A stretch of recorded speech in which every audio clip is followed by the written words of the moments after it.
தினத்தியான நிகழ்ச்சிக்கு உங்களை அழைப்பதில் நான் மிகவும் மகிழ்ச்சி அடைகிறேன். இன்று நாம் பார்க்க போகும் தேவ வசனம், உங்கள் வழிகளில் விழித்திருங்கள். உங்கள் வழியில் நிறைய சிக்கல்கள் இருக்கும், உங்கள் வழிகளில் நிறைய பிரச்சனைகள் இருக்கும். ஆண்டவராகிய இயேசுவை நம்பி உங்கள் வழிகளில் ஜாக்கிரதையாக பயணம் செய்யுங்கள். ஆண்டவர் உங்களை ஆசீர்வதிப்பார். எனக்கு பிரியமான என் அன்பு அண்ணா, அக்கா, தம்பி, தங்கச்சி, ஒருவன் ஒரு பாதையில் சென்று கொண்டிருந்தான். அந்த பாதை கடினமான பாதை. அந்த பாதையில் செல்ல செல்ல ஆண்டவரின் வார்த்தையை கேட்டு பயணிக்க அவன் மிகுந்த பலவீனம் உள்ளவனாகவும் பண தேவை மிகுதியாய் இருப்பவனாகவும் இருக்கின்ற காரணத்தினால் ஆண்டவரின் பேச்சை கேட்டுக்கொண்டே நடந்தான். அவன் மனைவி அவனை திட்டினாள், தாய் பிள்ளைகள் அவனை திட்டினார்கள். ஆண்டவர் அப்படியே நம்புறீங்களே என்று சொல்லி அவனை ஏளனம் செய்தார்கள். வாழ்க்கையிலே பல சிக்கல்கள், பல இன்னல்கள். சில சமயம் கம்பியின் மேல் நடப்பது போன்று இருக்கும் அவனுடைய பயணம். ஆனால் பாருங்கள், அவன் இயேசுவை நம்பின காரணத்தினாலே, இயேசுவின் மீது மிகுந்த நம்பிக்கை வைத்துள்ள காரணத்தினாலே அவன் பயணம் செய்து கொண்டே இருந்தான். நெடிய பயணம். பசி மயக்கம் கண்ணை கட்டியது. ஒரு மலை பள்ளத்தாக்கான இடத்திலே அவன் அயர்ந்து தூங்கிவிட்டான். எழுந்து பார்க்கும் பொழுது அவன் தலையின் பக்கத்திலே ஒரு உணவு பொட்டலமும் ஒரு குப்பியில் சிறிது நீரும் இருந்தது. உடனே முழங்கால் படியிட்டு என் களைப்பை போக்க ஆண்டவர் நோக்கி இந்த உணவையும் தண்ணீரை கொடுத்த கிருபைக்காய் ஸ்தோத்திரம் என்று சொல்லி ஆண்டவரை நோக்கி ஜெபித்தான். அப்பொழுது ஆண்டவர் சாத்தானை பார்த்து சொன்னார், பார்த்தாயா, நீ எவ்வளவு சிக்கலை அவன் வாழ்க்கையில் ஏற்படுத்தினாய். என் மகன் பார், இந்த உணவையும் தண்ணீரையும் பார்த்தவுடன் பசி மயக்கத்தினால் எடுத்து உண்ணாமல் என்னை சோத்தரிக்கிறான் என்று சொல்லி அவனை ஆசீர்வதித்து அவன் அருகே ஒரு தங்க கட்டியை கிடக்க செய்கிறார். அவன் உணவு அருந்திவிட்ட பின்பு பசி மயக்கம் தெளிந்தவனாய் கண்ணை நன்றாக திறந்து பார்க்கும் பொழுது அந்த பெரிய தங்க கட்டியை பார்க்கிறான். அந்த காட்டிலே யார் கொண்டு வந்து போட்டிருப்பார்கள்? யாரும் போட முடியாது இல்லையா? அவன் உடனே முழங்கால் படியிட்டு, ஆண்டவரே, என்னை சபித்தார்கள், நான் உம்மை ஸ்தோத்தரித்து கொண்டே இருக்கிறேன், சுதித்து கொண்டே இருக்கிறேன். என் வழிகள் கரடு முரடானவை, என் பாதையிலே வெளிச்சம் இல்லை, என் பாதையிலே இருள் இருக்கிறது என்று சொன்னார்கள். நீரோ என்னுடைய பாதையை வெளிச்சமாக்க ஆண்டவரே, தங்கத்தினால் என்னை ஆசீர்வதித்திருக்கிறேன் என்று சொல்லி முழங்கால் படியிட்டு கரங்களை விரித்தவனாய் அந்த தங்கத்திற்காய் ஆண்டவரை ஸ்தோத்திரம் செய்கிறான். ஊருக்கு வந்து மனைவி, தாய், பிள்ளைகளை அழைத்து, என் பாதைகள் சரியில்லை என்று சொன்னீர்களே, நான் போன பாதை சரியான பாதையாய் இருந்த காரணத்தினாலே ஆண்டவர் கொடுத்த வெகுமதியை பாருங்கள் என்று சொல்லி அதை விற்று பணமாக்கி வீடை கட்டுகிறான். தனக்கு தேவையான அனைத்து பொருள்களையும் வாங்கி கொள்கிறான். நீங்களும் கூட உங்கள் வழிகளில் ஆண்டவரை நோக்கி பார்த்து கவனமாய் பயணிப்பீர்களே ஆனால் ஆண்டவர் உங்களை ஆசீர்வதிக்க வல்லவராயிருக்கிறார். நீதிமொழிகள் புத்தகம் 14:14 பார்க்கும் பொழுது ஆங்கிலத்திலே அருமையாக இருக்கிறது. The wise are cautious and avoid danger. ஞானம் உள்ளவன் என்ன செய்கிறான் என்றால், காஷியஸ், அதாவது ரொம்ப ஜாக்கிரதையாகவும் தீமைகள் வருவதை தவிர்க்கிறான். ஆனால் ஞானம் இல்லாதவன் fools plunge ahead with reckless confidence. முட்டாள்கள் என்ன செய்கிறார்கள் என்றால் பின்வாங்கும் இருதயம் உள்ளவர்களாய் இருக்கிறார்கள். நீங்களும் நானும் எப்படி இருக்க வேண்டும் என்று ஆண்டவர் விரும்புகிறார் என்றால் ஞானம் உள்ளவர்களாய். The wise people are cautious and avoid danger. ஞானம் உள்ள மக்கள் காஷியஸாக இருப்பாங்க, தீமையை விட்டு விலகுவார்கள். நீங்களும் நானும் கூட தீமையை விட்டு சாத்தானை விட்டு விலகி ஞானம் உள்ளவர்களாய் ஆண்டவராகிய இயேசு கிறிஸ்துவை பார்ப்போமே ஆனால் உங்களுக்கும் எனக்கும் ரட்சிப்பு இருக்கிறது. சில இடத்துல பார்த்தீங்கன்னா தேவையில்லாத பேக்கேஜ் நம்ம தூக்கிட்டு சுற்றிக்கிட்டு இருப்போம். பிள்ளைகளுடைய பிரச்சனைகளை நம்ம முதல்ல சுமந்துக்கிட்டு இருப்போம். அது தேவையில்லாதது. எப்பொழுது உங்கள் பிள்ளைகளை திருமணம் செய்து கொடுத்து விட்டீர்களோ உங்கள் பிள்ளைகள் அவர்கள் வாழ்க்கையை பார்த்து கொள்ள வேண்டும். அவர்கள் தனியாக நிற்க வேண்டும். அமெரிக்கா போன்ற மேலை நாடுகளில் பார்த்தீங்கன்னா பிள்ளைகளை வயசானவனே விரட்டி விட்டுருவாங்க. அவனே படித்து அவனே வேலை செஞ்சு அவனே பெரிய ஆளாக வருவான்.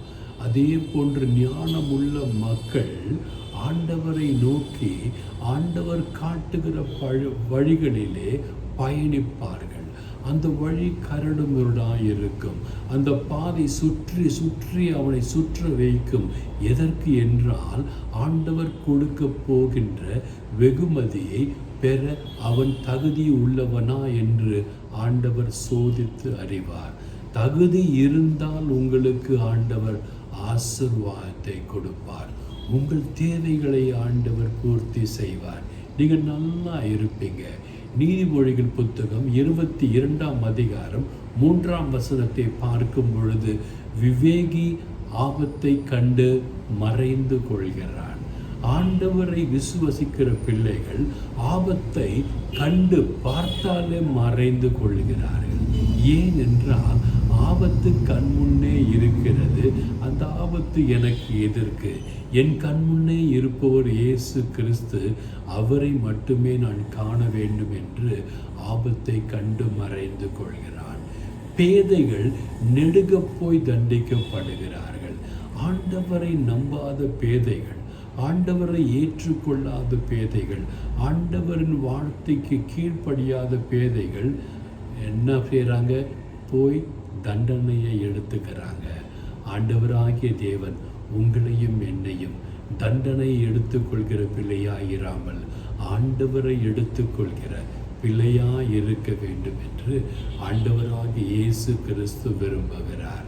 எபேசியர் 5:15 பார்க்கும் பொழுது நீங்கள் ஞான மற்றவர்களைப் போல் நடவாமல் ஞானம் உள்ளவர்களைப் போல கவனமாய் நடந்து கொள்ள பார்த்து என்று சொல்லுகிறார்.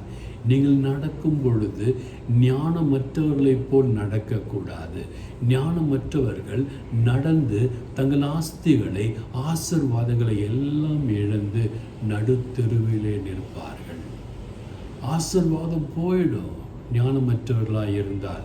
ஞானம் உள்ளவர்களாய் இருந்தால், கவனமாய் இருந்தால், பார்த்து பார்த்து நடந்தால் ஆண்டவர் உங்களுக்கு வழியாயிருப்பார், ஜீவனாயிருப்பார்.